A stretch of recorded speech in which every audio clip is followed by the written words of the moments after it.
Merry Christmas and Happy Holidays to everyone from the Minix household. Every year we like to share some of our favorite stories and experiences from the holiday season. And I'd like to share my favorite holiday story with you. So without further ado, let's go over A Die Hard Christmas. Written by Doogie Horner and illustrated by J.J. Harrison. So let's read on. 'Twas the night before Christmas, and up in the tower, everyone was partying except for one wallflower. John McClane missed his wife. Things just weren't the same, since Holly had moved west and changed her last name. He tried to win her back, but she still said no, while unbeknownst to them, there was trouble below. A truck had pulled up, and who should disembark but 14 men whose intentions were dark. They spoke not a word and unloaded big crates. They cut the phone lines and locked all the gates. Carl swept the ground floor, shooting every guard dead, while visions of barabans danced in his head. John took off his shoes, making fists with his toes. It actually worked. Well, what do you know? When out in the lobby, there arose such a clatter, he sprung to the door to see what was the matter. When what to his wondering eyes should appear, holy crap, there are terrorists here. John hid under a table where no one could see and watched Hans question Mr. Takagi. I'm going to count to 3. There will not be a fool. Give me the codes to open the vault door. I don't know the codes, so go ahead and shoot. Okay, said Hans Gruber and ruined Takagi's suit. John tried to call the cops by pulling an alarm, but instead called the bad guys who tried to cause him harm. But John killed Tony, who had very small feet, and sent him to the terrorists as a Yuletide treat.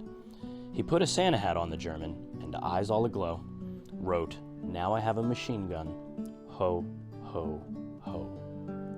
Carl was furious. Tony was his brother. He chased John across the roof, and they shot at each other. John was able to escape through the ventilation shafts. Come out to the coast, he sighed. We'll have a few laughs. At Nakatomi Tower, Sergeant Powell had appeared. He checked the whole lobby and saw nothing weird. He was pulling away, but didn't get far before Marco landed on the hood of his car. Powell drove away, backwards, screaming in fright. Welcome to the party, pal, John yelled with delight. More police arrived, the FBI and a SWAT team, but Hans didn't mind. It was all part of his scheme. More rapid than eagles, his henchmen they came, and he radioed and shouted and called them by name. Now Eddie, now James, now Franco, now Uli. On Fritz and Carl, hair long and unruly. They shot the SWAT tank with a surface-to-air missile, and it knocked away like a down of a thistle. Now John McClane was angry indeed. He blew up 2 terrorists and called them jerkweed. Ellis told Hans, Bubby, I'm your white knight. Hans shot him dead, giving the hostages a fright. He went to check on the explosives fuse and saw that poor John wasn't wearing any shoes. John fled from Carl and Hans, but alas, he had to run barefoot over sharp, broken glass. His feet, how they hurt, his soles, oh so bloody. John crawled to the bathroom and called his good buddy.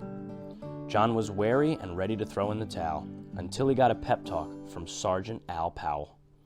Powell was chubby and plump and a right jolly old cop, and he trusted that cowboy in the tattered tank top. But a reporter was probing into McClane's life and revealed that Holly was actually John's wife. Hans quickly flipped over the gold picture frame. It's a pleasure to meet you, Mrs. McClane. His clothes all tarnished with ashes and soot, John staggered to the roof, bloody and barefoot. The explosives were wired to the rooftop with care, in hopes that the hostages soon would be there. John warned everyone the roof would soon blow as the chopper strafed him with high-powered ammo. Around his waist, he tied a fire hose tight and, screaming an oath, jumped into the night. He dangled in the air and gritted his teeth while flames encircled the tower like a wreath. Fiercely fighting his way back inside, John yelled out, Hans! He was done trying to hide. He limped to the vault like an old man on crutches, only to find Holly in his filthy clutches. John dropped his gun, put his hands on his head. It seemed he and Holly would soon be dead. But with a secret gun taped to his back, John shot Hans in a surprise attack. Hans fell out the window, still holding Holly's arm, and slowly, deliberately raised his forearm. The tenacious villain held on by his nails, till John unhooked Holly's watch and said, "Happy trails." Barabons fluttered like fresh fallen snow as Holly embraced her blood-spattered bow. So Merry Christmas to all, and be kind to one another, and most of all, yippee-ki-yay, motherfucker. Merry Christmas, everyone. That was a very special book for me, and I look forward to reading it to anyone who will listen every year.